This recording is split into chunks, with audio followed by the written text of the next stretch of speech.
اعوذ باللہ من الشیطان الرجیم، بسم اللہ الرحمن الرحیم۔ السلام علیکم۔ ہمیشہ کی طرح آج بھی میں قرآن اور رسول کی سنت کی روشنی میں آپ کے پاس بڑا اہم بیان لے کر حاضر ہو رہا ہوں کہ میرے اور آپ کے عمل کا، میرے اور آپ کے دنیا میں برتاؤ کا گھر پہ اور گھر سے اولاد پہ، بال بچوں پہ جو اثرات ہیں وہ اتنے دور رس ہیں کہ آج میں نے جو کچھ بھی ان کے سامنے کیا ہے، بچپن سے وہ دیکھتے آ رہے ہیں۔ دیکھا ہے اکثر کہ جو باپ سگریٹ پیتا ہوتا ہے، اس کے بچے شروع سے ہی وہ اس پہ بڑے خوش دلی سے کام کر رہے ہوتے ہیں، اور جو عمل باپ کر رہا ہوتا ہے، کہتے ہیں پنجابی میں اور اردو میں بھی کہتے ہیں کہ جیسا باپ ویسا بیٹا، جیسی ماں ویسی بیٹی، یہ سنتے آئے ہیں۔ تو اللہ پاک نے بھی اس کو اسی انداز میں لیا ہے اور کیا ہے بیان۔ میں سیدھا ہی آپ کو قرآن پاک پر لے کے چلتا ہوں تاکہ اب سمجھنے میں اور سمجھانے میں آسانی ہو جائے گی۔ یہ پارہ 27 ہے اور سورہ طور، الطور بھی کہتے ہیں، طور، اور یہ 52 نمبر ہے، 52، اور آیت مبارکہ اس کی جو ہے جناب 21۔ اعوذ باللہ من الشیطان الرجیم، بسم اللہ الرحمن الرحیم۔ والذین آمنوا واتبعتهم ذریتهم بإیمان الحقنا بهم ذریتهم وما ألتناهم من عملهم من شیء کل امرئ بما کسب رہین۔ اور جو لوگ ایمان لائے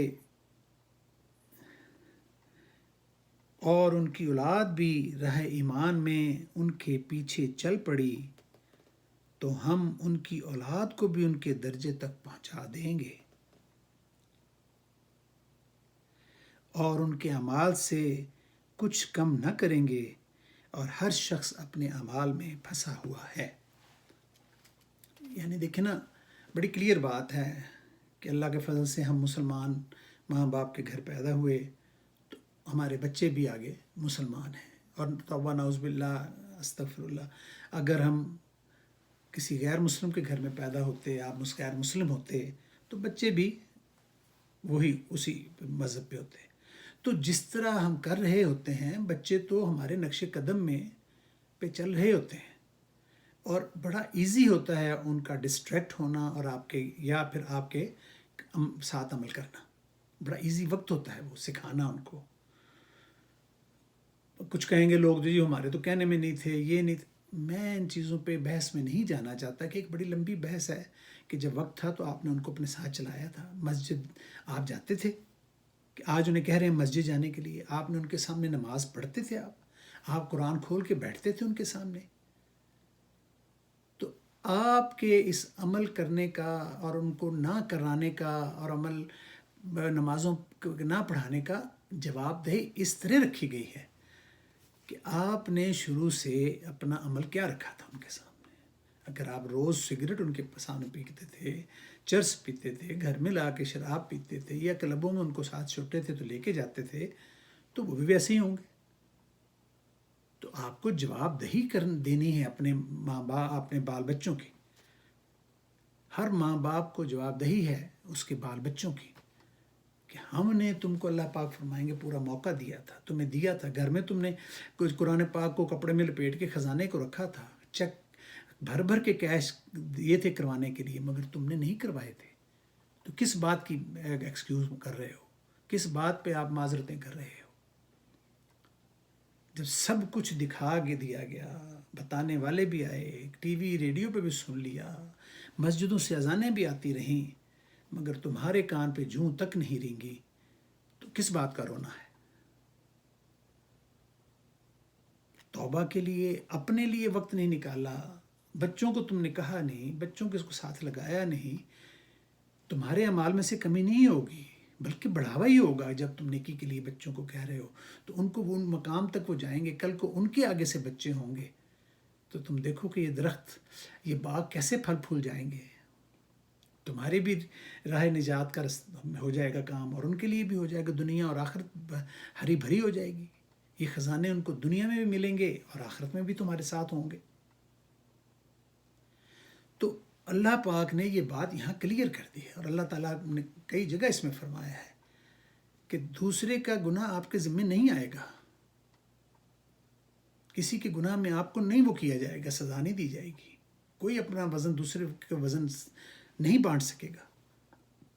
مگر اولاد کے لیے جو آپ کے نیچے تھے، جو آپ کے ذمہ داری تھی، ان کے لیے آپ سے باز پرس ہونی ہے. اور اگر وہ بچے آپ کے ساتھ ایمان کے کام میں چل پڑتے ہیں اور آپ کے کہنے پہ چل پڑتے ہیں، یہ اللہ تعالیٰ ان کو اپنی طرف سے ہدایت دے دیتا ہے، تو ان کو بھی اسی طرح آگے وہ اللہ تعالیٰ سرسبز و شاداب کریں گے، ان کو برکتیں دیں گے، کامیاب کریں گے. اسی طرح مرتبے بھی ان کے بلند ہوں گے، اور ایک دوسرے کے ثواب میں کمی بھی نہیں ہوتی، بلکہ بڑھاوا ہی بڑھاوا ہے. تو میرا عرض کرنے کا یہاں پہ مقصد یہ ہے کہ آپ پہلے ان کے لیے مشعل راہ ہوتے ہیں. گھر میں پہلا جو لیسن ہے ماں اور باپ ہے. آپ نے ان کو کر کے بتانا ہے. یہ نہیں کہ جاؤ جا کے کرو، جاؤ جا کے نماز پڑھو، اور میں سگریٹ پی رہا ہوں بیٹھا ہوا، میں بیٹھا ہوں فلمیں دیکھ رہا ہوں. ماں بھی فلمیں دیکھ رہی ہے اور کہہ رہی ہے بیٹا تو نماز پڑھ لے، جا کے کڑی یہ تو تھی ہے نماز پڑھ لے. ایسا نہیں ہوگا. جیسا عمل آپ کریں گے وہ دیکھا جائے گا، اور ویسا ہی بچے شروع کر دیتے ہیں، خود ہی کرنا شروع کر دیتے ہیں. وہ ساتھ کھڑے ہو جاتے ہیں. جیسا کام آپ کر رہی ہوتی ہیں، جیسا آپ کر رہے ہوتے ہیں، بچے تو بلا وجہ وہ ساتھ کھڑے بھی ہو جاتے ہیں، بغیر سوچے سمجھے ہی اسی طرح کا حلیہ بھی بنا لیتے ہیں. تو ابھی آپ کے پاس وقت ہے، وقت ضائع نہ کریں، اور اپنے آپ تیاری کریں اس جواب کی کہ اگر نہیں کام کیا ہوا تو پھر کیا ہونا ہے، اور اگر آپ نے کام کیا تھا تو تیاری تھی تو امتحان میں اچھا رزلٹ آئے گا، 100% نمبر آئیں گے. بے فکر ہو جائیں، پھر بے فکر ہو کے روز نماز پڑھا کریں، اللہ کا شکر ادا کیا کریں، اور بس سوچ لیں کہ ہم نے امتحان کی کتنی تیاری کی ہے، آگے جانے کی کتنا کیا کچھ بھیجا ہو آگے. تو انشاءاللہ اب تک کے لیے اتنا کافی ہے کہ اگلے موضوع کے ساتھ انشاءاللہ میں حاضر ہوتا ہوں. آپ اپنا کام کریں کہ اس بات کو آگے پہنچائیں، اپنے بچوں کو سمجھائیں، اپنے بہن بھائیوں کو، عزیز و اقارب تک یہ بات پہنچائیں، اور پھر یہ صدقہ جاریہ چلتا چلا جائے گا اور آپ کو اجر ملتا چلا جائے گا. اور اس چینل کو آپ سبسکرائب کروائیں، حسبی اللہ کو، اور میری اور اپنی راہ نجات پاتے چلے جائیں. اللہ حافظ. نگہبان.